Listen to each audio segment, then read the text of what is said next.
RSS ಅನ್ನ ಗೃಹ ಸಚಿವ ಪ್ರಿಯಾಂಕ್ ಖರ್ಗೆ ಅವರು ಹಳದಿ ಕಾಮಾಲೆ ಕಣ್ಣಿನಿಂದ ನೋಡಬಾರದು ಅಂತ ವಿರೋಧ ಪಕ್ಷದ ಉಪನಾಯಕ ಅರವಿಂದ್ ಬೆಲ್ಲದ್ ಸಲಹೆ ನೀಡಿದ್ದಾರೆ. ಸಂಸ್ಥೆ ಏನ್ ಕೆಲಸ ಮಾಡ್ತಾ ಇದೆ ನೋಡಿ, ಜನ ಹೇಗೆ ಸ್ವಯಂ ಪ್ರೇರಣೆಯಿಂದ ಭಾಗವಹಿಸುತ್ತಿದ್ದಾರೆ ನೋಡಿ, ಜನರು ಸಹಾಯ ಮಾಡ್ತಿದ್ದಾರೆ ನೋಡಿ. ಬೇಕಿದ್ರೆ ನೀವು ಸಂಸ್ಥೆನ ಕಟ್ಟಿ ಬೆಳೆಸಿ, ಅದನ್ನ ಬಿಟ್ಟು ಕಾಂಗ್ರೆಸ್ ಪಕ್ಷದ ವಿರೋಧಿ ಅಂತ ದ್ವೇಷಿಸಬೇಡಿ ಅಂತ ಕಿವಿ ಮಾತನ್ನ ಹೇಳಿದ್ದಾರೆ.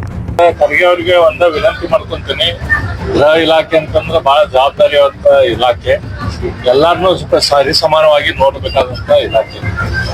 ನಿಮ್ಗೆ ಯಾರೋ ಮೀಡಿಯಾದವ್ರು ಏನೋ ಉಬ್ಬಿಸ್ತಾರ ಅಂತ ಹೇಳಿ ಅಥವಾ ನಿಮ್ಮ ಸುತ್ತಮುತ್ತಲ ಇದ್ದವ್ರು ಉಬ್ಬಿಸ್ತಾರ ಅಂತ ಹೇಳಿ ಒಂದ್ ಯಾವ್ದೋ ಹಳದಿ ಕಣ್ಣಿನಿಂದ ನೀವು ಯಾವ್ದೋ ಒಂದು ಸಂಸ್ಥೆಯನ್ನ ಅಥವಾ ಯಾರನ್ನ ಒಬ್ಬರನ್ನ ನೋಡುವಂತ ಕೆಲಸ ಮಾಡ್ಬೇಡಿ.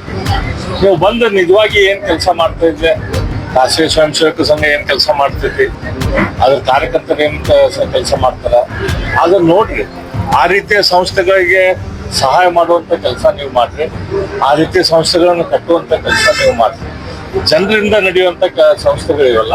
ಜನರು ರಾಷ್ಟ್ರೀಯ ಸ್ವಯಂ ಸೇವಕ ಸಂಘ ಏನ್ ಕೆಲಸ ಮಾಡ್ತಿದ್ದಂದ್ರೆ ಇವತ್ತು ಹುಡುಕ್ ಗೆದ್ದು ಕೈ ಜೋಡಿಸ್ತಾರ. ಯಾಕೆ ಜೋಡಿಸ್ತಾರ?